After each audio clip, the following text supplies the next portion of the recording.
Bismillah, alhamdulillah. Jika video ini muncul di berandamu, ini adalah petunjuk dari Allah kepadamu. Setidaknya, sempatkanlah menulis sholawat kepada Nabi di kolom komentar. Insya Allah bisa menjadi bukti kecintaan kita untuk mendapat syafaat kelak di akhirat.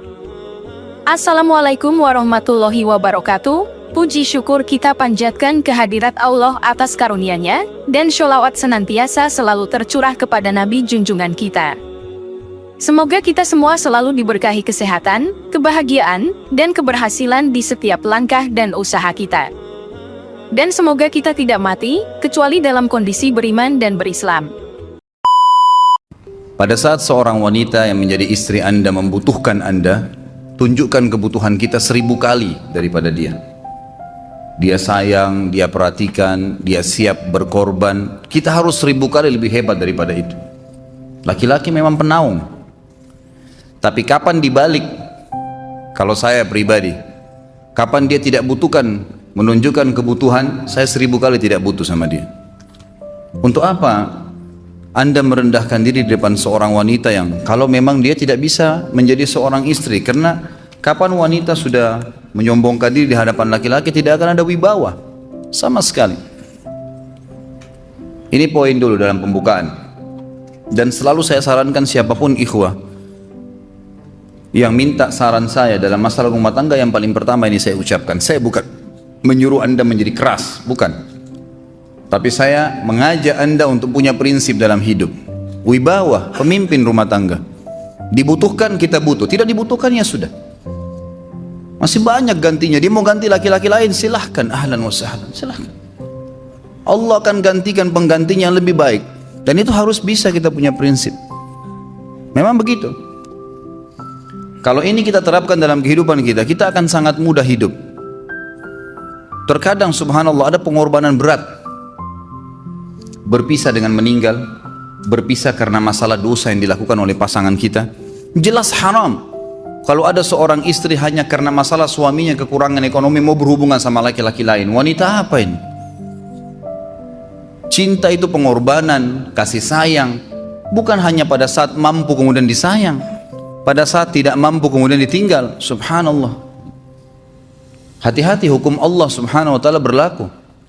Akhwat yang jadi istri, ikhwah yang jadi suami, harus tahu pasangan kita itu punya Tuhan sebagaimana kita punya Tuhan yang sama. Dan Allah itu maha adil. Memang dalam kehidupan kita ada naik turunnya. Dan makna cinta adalah pengorbanan. Itu sebenarnya.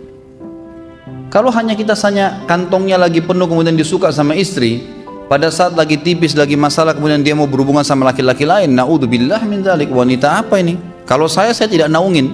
Kalau saya nggak naungin. Kamu mau sama dia silahkan, ahlan sahlan, silahkan jalan. Kalau saya, istri saya sangat tahu prinsip saya. Kalau kamu merasa ada laki-laki lain yang kamu anggap baik, atau kamu mau ingin memasukkan pendapat keluargamu dalam rumah tangga saya sehingga kedudukan saya sebagai suami tidak didengar lagi, silakan pilih keluarga kamu. Tidak ada masalah. Jadi jangan jadikan sebagai beban. Oh, nanti kalau pisah saya hidupnya bagaimana? Saya melarat. Ini kenapa ini? Saya mati kalau nggak sama dia, ya mati bener nanti. Gila kalau nggak nikah sama dia, gila kalau siapa ini? Ini kenapa ini? Keluar dari bingkai hidup itu. Seorang muslim itu hidupnya mulia. Dia dihormatin, dia menghormatin. Dia dihina, tinggalkan. Allah SWT tidak menyuruh kita menghinakan diri, tidak boleh.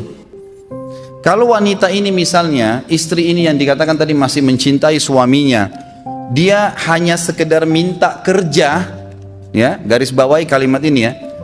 Dia hanya sekedar minta kerja untuk membantu nafkah rumah tangga, ahlan wa sahlan, jempol.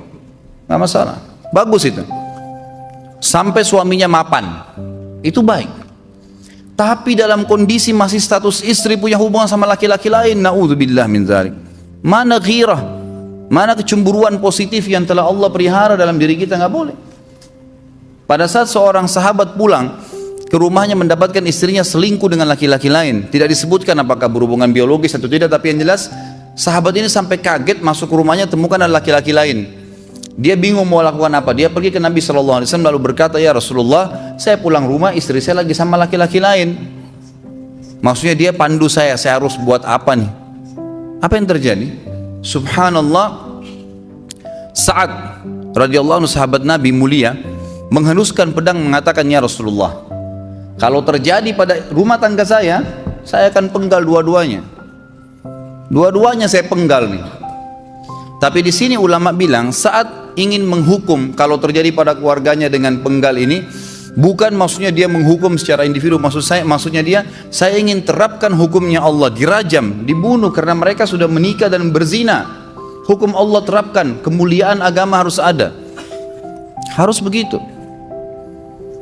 Seorang istri yang mau tinggal di bawah naungan kita sementara kita sudah berkorban di bawah terik matahari, sudah bekerja, sudah memilih dia dari sekian banyak wanita, kemudian dia mau berkorban, hormatin dia, junjung dia, lindungin dia, rangkul dia, gitu kan? Bela dia, memang harus begitu.